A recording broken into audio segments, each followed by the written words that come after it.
एक रील में रिवाइज करते हैं some basic concepts of chemistry के इंपॉर्टेंट फॉर्मूलाज को। तो सबसे पहले हमारे पास बेसिक फिजिकल क्वांटिटीज हैं और यहाँ पर उनकी यूनिट है। टेंस की यूनिट की मीटर, मास की किलोग्राम, टाइम की सेकंड, इलेक्ट्रिक करंट की एम्पियर, टेम्परेचर की केल्विन, अमाउंट ऑफ सब्सटेंस की मोल एंड लुमिनस इंटेंसिटी की यूनिट होती है कैंडेला। आगे मूव करते हैं तो मोल कंसेप्ट बहुत इंपॉर्टेंट है। मोल का मतलब क्या होता है? 6.023 into 10 की पावर 23 पार्टिकल। इसको हम लोग एवोगाड्रो नंबर भी कहते हैं। और अगर आप मोलर वॉल्यूम की बात करो, कंडीशन जब एसटीपी मतलब similar temperature pressure, standard temperature pressure, temperature होता है 273, प्रेशर होता है 1 एटमॉस्फेरिक और कंसंट्रेशन जब 1 मोलर लोगे तो वहां पर हमारा मोलर वॉल्यूम कितना बन जाता है? 22.4 लीटर। मोल के कई सारे फॉर्मूलाज हैं। अगर आपको मास गिवन है, given mass by molar mass. अगर आपको नंबर ऑफ पार्टिकल्स गिवन है तो उसको एवोगाड्रो नंबर से मल्टीप्लाई कर दो 6.023 into 10 की पावर 23 से। और अगर आपको क्या मोल कैलकुलेट करने वॉल्यूम गिवन है तो 22.4 से डिवाइड कर दो। आगे मूव करते हैं मास परसेंटेज। अगर आपको कभी किसी भी एलिमेंट के निकालनी है तो mass of element in that compound by molar mass of compound और इनटू में 100 कर दोगे। मॉलिक्यूलर फॉर्मूला कहा जाता है एक्चुअल फॉर्मूला को और एम्पिरिकल फॉर्मूला कहा जाता है सिंपलेस्ट फॉर्मूला को।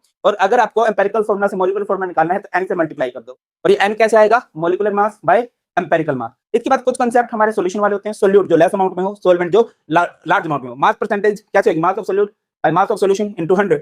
Volume percentage volume of solute by volume of solution into 100। Parts पर मिलियन में क्या आ जाएगा? 10 की पावर 6 से मल्टीप्लाई कर दोगे।